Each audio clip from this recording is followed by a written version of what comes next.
apa namanya, lebih worth it lah, itu seperti itu.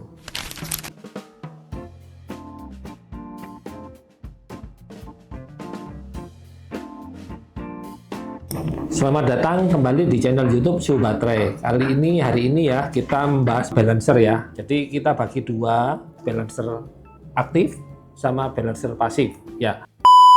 Dikatakan aktif itu kenapa? Dikatakan pasif itu kenapa? Nah, teman-teman harus tahu ini balancer itu kalau aktif itu dia berarti dia mulai aktif bekerja pada range-nya yang lebih bervariasi ya, Jadi seperti balancer yang aktif ini seperti ini ya, seperti ini contohnya, seperti ini. Ini ada yang induktans, pakai induktans, ini yang pakai kapasitans ya. Jadi ini yang pakai induktans ya, ini ada induktasi, ada spool, ada gulungannya di sini sebetulnya, ada lilitannya di sini, gunakan ini, ada yang gunakan ini. Ini termasuk aktif ya. Yang pasif, nah ini pakai beban, pakai R. Nah, cirinya dia pakai R. Begitu aktif sama pasif ini bekerjanya itu berbeda. Kalau pasif itu bekerjanya kalau dia sudah mencapai batas tegangan tertentu yang tinggi, yang mentoknya baterai, dia mulai dibuang. Jadi kalau dia sudah penuh, baru dia dibuang. Kalau yang aktif ini cara kerjanya beda. Jadi dia mendeteksi tegangan 2,5 ya, 2,5 volt. Begitu dia 2,5 volt dia mulai aktif. Dia bandingkan ini kita anggap aja ini baterai atau tandonan air. Nah, begitu level airnya ini dan ini tidak sama, dia mulai bekerja lebih dari 2,5 sampai dia rata baru berhenti. Itu seperti itu. Jadi kalau balancer aktif ini selalu bekerja, dia selalu mantau tegangannya. Makanya itu dinamakan aktif. Karena dia selalu aktif memantau tegangan baterai masing-masing. Itu seperti itu. Disebut pasif karena kenapa? Karena dia tidak mantau. Dia hanya begitu dia menyentuh atas kayak pelampung, seperti pelampung di bak air itu kan seperti pelampung. Kalau begitu nyentuh ke atas, dia baru aktif. Jadi tidak selalu aktif dia. Nah, itu seperti itu ya. Jadi teman-teman sudah tahu kenapa kok dinamakan aktif, kenapa dinamakan balancer pasif. Itu seperti itu ya. Nah, kalau balancer pasif, misalkan ini ya, ada 4 sel ya. Kita kan kalau kita untuk 12 volt, misalkan untuk sepeda motor atau mobil, kalau dia full, dia penuh, ini buang. Seolah-olah ada klepnya itu kalau begitu dia full, salah satu misalkan yang ini yang full, misalkan dia buang. Kerannya itu buka, buang. Airnya dibuang sehingga aliran yang masuk, arus listrik yang masuk, dia masuk di sini. Nah, dia nggak menuhi sini, tapi dia dibuang keluar. Nah, buangnya ini seberapa besar itu tergantung R yang kita pasang ini, tergantung tahanan yang kita pasang. Kalau kita pasang tahanan ini yang nilainya kecil, berarti arusnya besar. Arusnya yang mengalir ke buang ke sana besar. Nanti kita praktek ya, ini kan cuman sekedar teori dulu, nanti kita praktekkan seberapa besar sih arusnya yang mengalir keluar itu berapa ya. Jadi kita nanti kan kita bisa ukur ya, itu seperti itu ya. Nah, jadi nanti bisa kita tahu nanti arus yang mengalir ke sini ini berapa sih sebetulnya. Ya, nanti kita bisa ukur. Nah, nanti kita rubah-rubah, tahanannya ini kita rubah-rubah. Apakah arusnya yang mengalir itu berbeda? Nanti berbeda. Arusnya lebih besar. Kalau kita rubah yang ketahanan yang nilainya lebih kecil, dia akan lebih besar arusnya. Kalau sebaliknya, kalau kita tahanannya nilainya besar, arusnya semakin kecil. Nah, seperti kalau keran kita buka ini, kalau tahanannya nilainya tinggi, itu berarti kita kecil. Arus yang bocor itu kecil sekali, gitu ya. Tapi kalau tahanannya nilainya rendah, itu berarti kita buka keran itu seolah-olah kita buka keran itu besar sos gitu ya. Jadi dia cepat turun. Nah, itu seperti itu ya. Nah, tapi perlu diingat ya. Memang bagusan yang besar ya. Maksudnya buangnya besar, bagus. Cuman perlu diingat, itu yang dibuang itu daya listrik.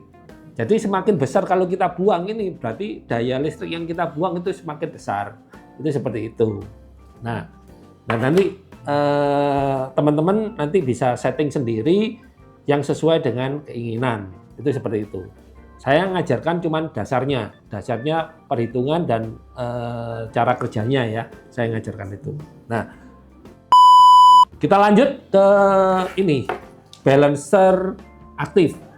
Balancer aktif ini ada dua macam. Yang satunya ini balancer pakai induktans, ya pakai induktan, sama pakai kapasitans. Ini bagus mana? Sebelum kita tentukan bagus mana, pelajari dulu cara kerja nih. Ini terdapat dua perbedaan yang mendasar. Dia ini cuma bisa berpengaruh dengan sebelahnya. Jadi dia bisa mengisi atau menstabilkan itu dengan sebelahnya. Ini dengan sebelahnya ini. Nah, kalau misalkan ini posisinya ini dan ini dan ini, dia bisa menyeimbangkan kanan kiri. Dia nggak bisa menjangkau sini. Kalau dia mau menyeimbangkan yang ini, misalkan ini kita yang di sini lebih tinggi, ini lebih rendah misalkan gitu ya. Ini lebih rendah. Ini misalkan nilainya misalkan gini ya. Kita kasih contoh nilai ya supaya jelas ya. Ini nilainya 3,7. Ini nilainya 3,5, ini 3,5. Ini nilainya 3,3. Untuk supaya yang ini 3,7 dia bisa transfer energi ke sini. Berarti melakukan ini transfer ke sini. Dan ini transfer ke sini. Itu baru bisa. Kalau induktansi ini dia transfernya ini dalam jumlah kecil ya. Nggak bisa dalam jumlah besar. Jadi pemakaian yang untuk yang induktan ini cenderung untuk kapasitas yang lebih kecil. Mungkin di bawah 10 ampere hour ya, 10 ampere hour. Makanya jarang kalau kita temui yang model induktansi ini yang arusnya yang besar itu jarang sekali. Kalau ada pun itu mahal nanti. Karena kenapa? Bahannya induktansi ini mahal. Karena kan tembaga ya, mahal gitu. Terus kemudian bentuknya juga besar. Jadi cara kerjanya untuk yang kapasitans itu seperti ini. Anggap aja kita punya tabung ya, tabung ini atau bak ini atau sel ini 4 ya. Kita 4 12 volt ya. 4. Masing-masing bak ini, masing-masing tabung atau bak ini punya bak yang kecil. Bak yang kecil ini kapasitor ini ya, kapasitor. Ini kayak bak yang kecil gini. Nah, ini kapasitor ini dia masing-masing punya satu sel ini masing-masing punya satu bak. Ya, jadi ini ada 4 ya. Saya gambarkan seperti sedotan ini ada 4 ya, ada 4 seperti ini. Nah, ini hubungannya gimana? Di sini bak ini sama bak ini ada pipa yang menghubungkan antara bak yang ini dan yang bak ini. Bak yang kecil ada sambungan pipa dan di situ ada kerannya.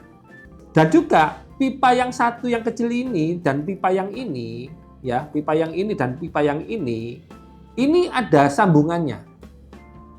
Ada pipa kecil juga. Dan di sini ada kerannya juga. Ada kerannya juga. Jadi teman-teman bisa bayangin di sini ada sambungan, ada kerannya, di sini ada sambungan, ada kerannya. Jadi di sini ada keran 1 2 3 ya, 3 keran ya, 3 keran di sini. Di sini ada 4 keran. Ya.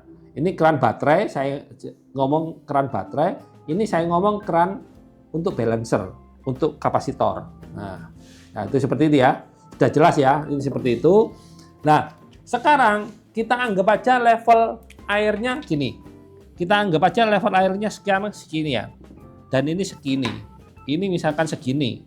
Ini misalkan segini nah. Ya. Nah, otomatis kalau ini tersambung, kerannya ini dibuka, kerannya ini yang di samping ini yang di antara bak yang besar dan yang kecil ini dibuka, otomatis level airnya kan akan sama. Ya. Akan sama seperti ini, ya. Akan sama. Ini level airnya.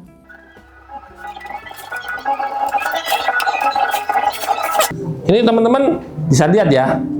Nah, jadi keran ini antara tabung yang besar, bak yang besar dan bak yang kecil tadi itu terbuka. Ya, terbuka, otomatis nanti level airnya itu mencerminkan ya. Yang di bak kecil ini mencerminkan bak air yang besar, tinggi level air yang besar. Nah, teman-teman bisa lihat ya bedanya. Ya, ini level airnya kan beda ya. Ya, ada yang tinggi, ada yang rendah. Mencerminkan ya, jadi di bak yang kecil ini mencerminkan tingginya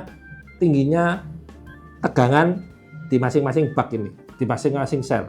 Nah, setelah ini sudah mencerminkan begini, keran ini ditutup. Keran yang dari bak besar ke bak kecil ini ditutup. Masing-masing ditutup. Sudah. Kan berarti kan kunci di level ini ya. Jadi levelnya kunci. Nah, kemudian dari level-level ini, dari level-level yang ini, Nah, dari level-level yang ini, level-level yang bak kecil-kecil ini, ya. Ini kan ada pipa yang menghubungkan. Ini terbuka. Terbuka gini. Kerannya ini terbuka. Sehingga level airnya yang asalnya tinggi, seperti bejana berhubungan ya, jadi dia nanti bisa rata-rata. Ya, bisa rata-rata. Nanti tingginya mungkin hasilnya nanti di sini. Bisa rata semua di sini.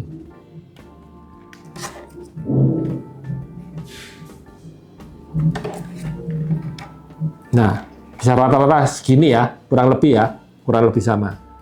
Begitu ini sudah tegangannya sudah rata sekian, keran ini ditutup kembali. Setelah itu keran yang ini dibuka lagi yang ini. Keran yang ini dibuka lagi. Sehingga yang tadi yang levelnya tadi yang asalnya sekian, kalau ada segini, ini berarti yang selisihnya segini ini masuk ke sini. Masuk ke bak besar.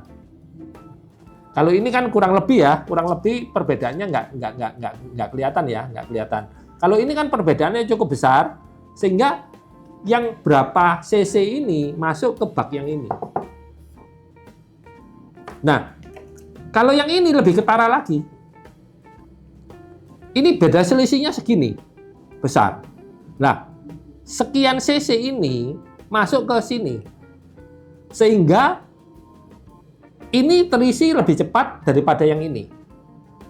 Ya, cara kerjanya begitu. Kalau yang ini kan levelnya sama, ya oke, dia kembali lagi. Nah, ini berlangsung begitu terus.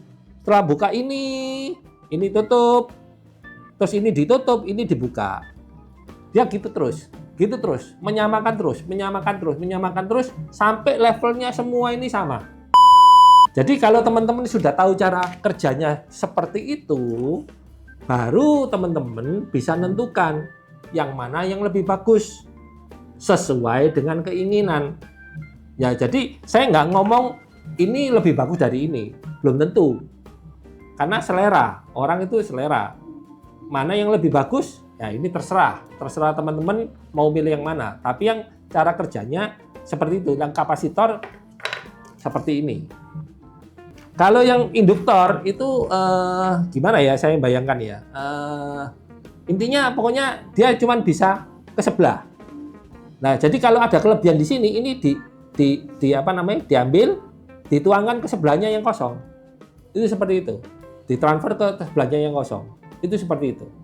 Contohnya, kalau untuk yang induktor seperti ini. Nah, dia cuma bisa melangkah ke sebelah-sebelah aja. Nggak bisa secara global langsung. Nah, ini kelemahannya kalau serinya panjang, selisihnya jauh. Nah, ini transfernya agak lama. Makanya dan juga transfernya kan dia kan kecil karena induktannya kecil. Ya, jadi dia transfernya agak lama, jadi harus melewati ini sampai ujung sana. Nah, mungkin kalau pemilihan yang ini kapasitasnya kecil, terus rangkaian serinya sedikit, nah mungkin teman-teman pakai ini lebih worth it lah, itu seperti itu. Ya, kalau dia mau yang untuk yang rangkaiannya serinya panjang, lebih baik saya sarankan pakai yang kapasitor. Pakai kapasitor. Ini jauh lebih efektif dan dia bisa transfer daya itu lebih besar tergantung dari baki yang itu tadi. Baki yang kecil-kecil ini tadi. Seberapa banyak? Semakin banyak, semakin besar kapasitasnya, itu semakin bagus, semakin cepat ya transfer arusnya. Itu seperti itu. Ya, teman-teman sampai di sini dulu. Nanti kita praktek ya, yang tadi balancer pasif. Terus nanti kita buktikan juga nanti mengenai balancer aktif yang ini, yang induktif dan yang ini ya. Terima kasih, sampai jumpa video berikutnya.